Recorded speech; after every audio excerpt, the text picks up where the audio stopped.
तर्जुमान rangers के मुताबिक Pakistan rangers Sindh ने उर्दू बाजार रतन तलाव गली नंबर 3 में वाक़ मरियम मंजिल नामी इमारत पर छापा मारा तो वहां मौजूद दहशतगर्दों ने रेंजर्स को देखते ही खुदकार हथियारों और दस्ती बमों से हमला कर दिया।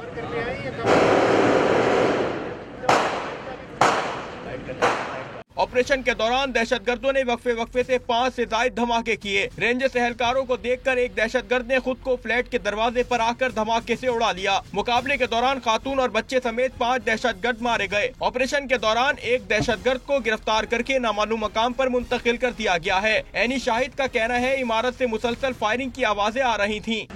बड़ा नुकसान भी हो सकता है। सारे मोहल्ले में बिल्डिंग में सब लोग रहते हैं, बेचारे बच्चे हैं, हमारी बहनें हैं, सब कुछ हैं।